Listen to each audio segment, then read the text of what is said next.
Assalamualaikum warahmatullahi wabarakatuh.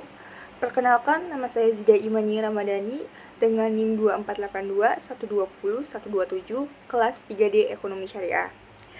Saya di sini akan memaparkan suatu pembahasan mengenai melacak sejarah pemikiran Maqasid Syariah untuk memenuhi tugas akhir semester mata kuliah Maqasid Syariah, dosen pengampu Ahmad Otong Bustami LCMAG. Lanjut ke pemahaman materi. Yang pertama itu adalah latar belakang. Latar belakang Maqasid Syariah ini memiliki potensi yang sangat penting dalam perumusan hukum Islam, khususnya dalam kajian usul fikih. Asy-Syatibi menegaskan bahwa Maqasid Syariah merupakan dasar agama, kaidah syariat dan prinsip universal umat Islam, serta menjadi syarat utama bagi seorang mujtahid dalam melakukan ijtihad. Abdul Wahhab Khalafa menekankan bahwa pemahaman syariah tidak akan tepat tanpa mengetahui Maqasid Syariah dan asbab al-nuzul. Sementara itu, Fatih Al-Darani memandang Maqasid Syariah sebagai disiplin ilmu mandiri yang berpotensi besar dalam pengembangan teori usul fikih di masa depan. Kajian Maqasid Syariah sendiri telah ada sejak masa awal Islam dan telah dibahas oleh banyak ulama klasik. Oleh karena itu, makalah ini bertujuan untuk melacak gagasan awal Maqasid Syariah dalam sejarah pemikiran hukum Islam. Setelah membahas latar belakang, kita lanjut ke pembahasan yang kedua, yaitu pengertian Maqasid Syariah. Jadi, istilah Maqasid Syariah adalah bentuk jamak dari kata maqsid yang menunjukkan kepada tujuan, al-hadaf, sasaran, al-gharad, hal yang diminati, al-matlub atau tujuan akhir, al-ghaya. Maqasid al-syariah berarti tujuan akhir dari syariat atau hukum Islam. Ibnu Ashur dalam Maqasid al-Syariah al-Islamiyah menyatakan bahwa Maqasid Syariah adalah makna-makna atau hikmah-hikmah yang diperlihatkan oleh Allah Subhanahu wa Ta'ala dalam semua atau sebagian syariatnya, dan masuk dalam wilayah ini sifat-sifat syariah ataupun tujuan umum. Untuk mencapai tujuan umum, Islam datang membawa ajaran sebagai berikut. Yang pertama itu ada Islam menetapkan dalam undang-undang dasarnya prinsip menghindari kesempitan dan menolak akhir mudarat. Kedua adalah mementingkan pembinaan mental individu sehingga ia menjadi sumber kebaikan bagi masyarakat. Yang ketiga adalah prinsip memelihara kemaslahatan manusia dalam kehidupan dunia dan akhirat. Al-Asy-Syatibi berkata, sesungguhnya penerapan berbagai ketentuan hukum syariat itu tidak lain dalam bertujuan untuk mencapai kemaslahatan hamba-hamba Allah untuk masa sekarang dan masa yang akan datang. Setelah membahas pengertian Maqasid Syariah, kita lanjut lagi ke pembahasan yang selanjutnya, yaitu sejarah perkembangan Maqasid Syariah pada masa sahabat Rasulullah. Tahap awal perkembangan hukum Islam, Maqasid Syariah belum mendapat perhatian serius sebagai bagian dari ilmu syariah. Banyak kitab usul fikih klasik bahkan tidak memasukkan Maqasid Syariah dalam pembahasannya, karena fokus kajian lebih diarahkan pada teks hukum secara literal daripada tujuan dan filosofi hukumnya.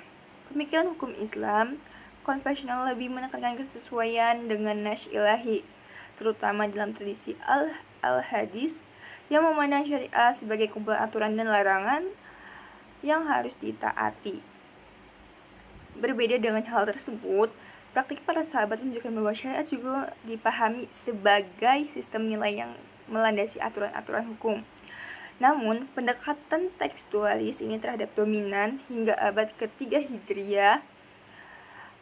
Perkembangan signifikan dalam kajian Maqasid Syariah baru tampak pada masa Al-Ghazali dan mencapai perumusan teoritis yang mematang pada masa Imam Asy-Syatibi.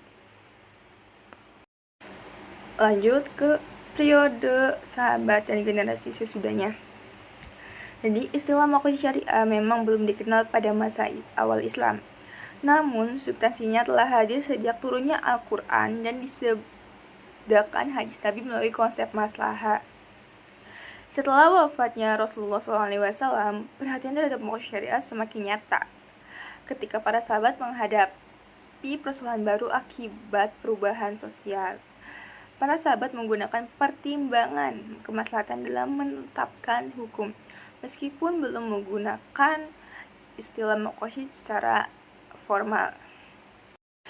Contoh penerapan maqasid syariah pada masa sahabat antara lain yaitu pembukuan Al-Quran pada masa Abu Bakar dan Utsman bin Affan sebagai upaya menjaga agama, atau bisa disebut juga dengan hifz ad-din, serta kebijakan Umar bin Khattab yang tidak menerapkan hukuman potong tangan saat musim paceklik demi menjaga jiwa, hifz an-nafs. Meskipun tujuan hukum hudud juga berkaitan dengan menjaga harta, hifz al-mal, hal ini menunjukkan adanya prioritas tujuan dan maksud syariah.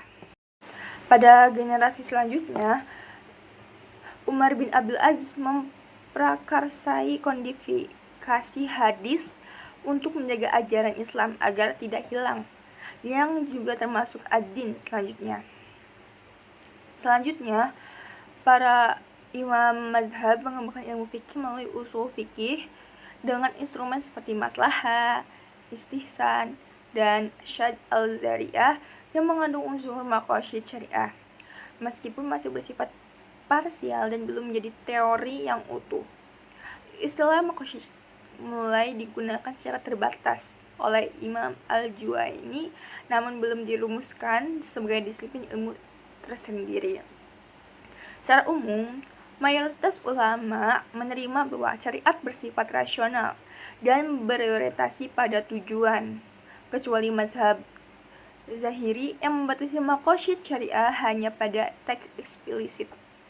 Meskipun Al-Quran banyak menjelaskan tujuan dan hikmah hukum, para ulama klasik cenderung berhati-hati dalam merumuskan maqasid syariah secara eksplisit karena khawatir terjebak dalam spekulasi. Akibatnya, maqasid syariah lama berada di pinggiran kajian fikih arus utama, meskipun esensinya tetap hidup dalam berbagai teori usul fikih. Itulah yang saya bisa dapat jelaskan mengenai pembahasan melacak sejarah pemikiran maqasid syariah.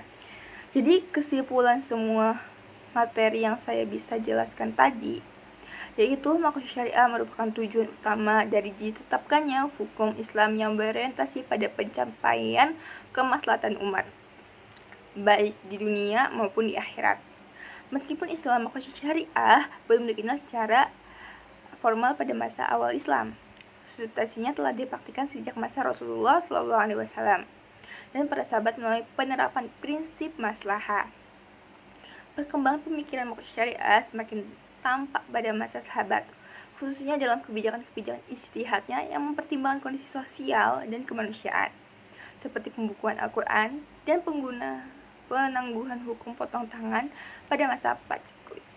Selanjutnya, pemikiran ini terus berkembang secara bertahap sehingga dirumuskan secara sistematis oleh para ulama seperti Imam Al-Ghazali dan Imam Asy-Syatibi, meskipun masih berada di dalam ranah ilmu usul fikih. Sekian dari saya, terima kasih. Wassalamualaikum warahmatullahi wabarakatuh.